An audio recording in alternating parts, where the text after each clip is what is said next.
Yeah, mechi ambazo tunacheza kwenye michuano ya kombe la shirikisho barani Afrika, hatua hii ya makundi si mechi za lele mama. Ni mechi ngumu kwa sababu kila mpinzani ana malengo ya kutaka kwenda robo fainali. Kwa hiyo ili uweze kumfunga mpinzani lazima ujipange kumharibia mtu malengo yake. Ndicho kinachotokea. Ndio maana kwa wastani ukiangalia kila timu inashinda kwao. Mpaka tunapozungumza Singida Black Stars tumeshacheza mechi 4 na kwenye hizo mechi 4, mechi 2 tumecheza ugenini tumepoteza zote, lakini mechi ambazo tumecheza nyumbani hapa Zanzibar hatujapoteza hata moja. Mechi moja tumetoa sare dhidi ya Stellenbosch, mechi ya pili tumeshinda dhidi ya AS Otoro. Kwa hiyo inaweza kukupa picha ugumu wa mashindano haya. Kuelekea mchezo huu dhidi ya CR Belouizdad tarehe 8 mwezi Februari ambao tutacheza saa 1 usiku kwenye uwanja wa New Aman. Sasa hiyo ni kesho, maana voiongea kama yuko mbali.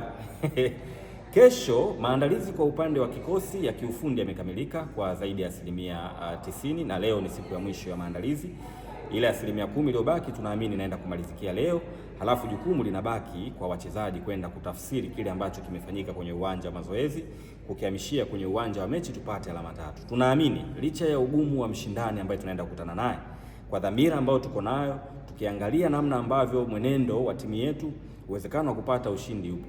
Huko nyuma ilikuwa ukitajiwa majina timu imetoka Algeria, imetoka sijui Misri, imetoka wapi, unaanza kuogopa kwa sisi wa timu za Tanzania. Lakini sasa hivi mpira umebadilika sana, timu yoyote inaweza kufungwa popote.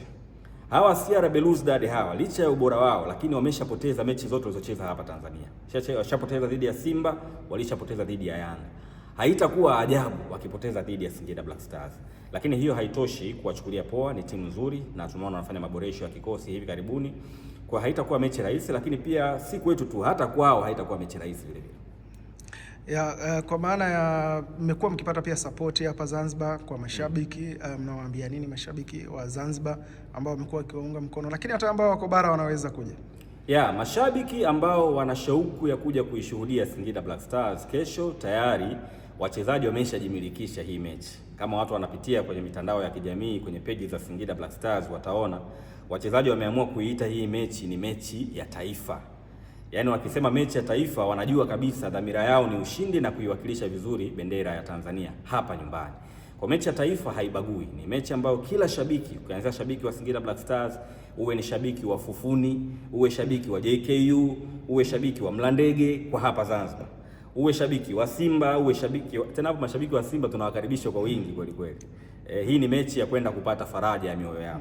Lakini uwe shabiki wa Azam FC ambao tunajua wana mechi pia hapa, uwe shabiki wa KMC achana nao, uwe shabiki wa, kwa sababu hawana mashabiki, uwe shabiki wa Dodoma, yoyote ambaye anaweza kuja Zanzibar kwenye mchezo huu tunamkaribisha sana, kwa sababu tumeweka viingilio rafiki vinavyoendana na tafsiri halisi ya mechi ya taifa. Kila mtu anaweza kuingia kwenye mechi hii kwa sababu kiingilio ni shilingi 1000 kwa majukwaa yetu yale ya Vibe. Ni shilingi 1000 majukwaa yote, Urusi, Saa, Orbit, yote ni shilingi 1000 pamoja na Wingsport. Lakini shilingi 5000 kwa majukwaa ya VIP, na tayari tiketi zimeshaanza kuuzwa kupitia Ncard, na kwa wale ambao watapata fursa ya kufika mapema huenda wakakutana na surprise. Unajua Singida kwenye eneo la bure sio shida zetu. Kwa wapo wadau ambao tayari wameshanunua tiketi kwa ajili ya kutoa bure kwa mashabiki ambao watafika mapema na watapewa kipaumbele hicho. Hasa kwa wale ambao wataingia majira ya kuanzia saa 11, kwa sababu mechi ni saa 1 usiku, tunawakaribisha. Kwa twende kwenye mechi ya taifa, twende tukaishangilie Singida Black Stars. Twende tukamnyonyoe, nitumie maneno ya ndugu yangu Ahmed Ali. Twende tukamnyonyoe Mwarabu hapa CR Belouizdad. Tukamilishe ile idadi ya kwamba kila yanapokuja CR Belouizdad hapa Tanzania fuidafu, na tunaamini inawezekana.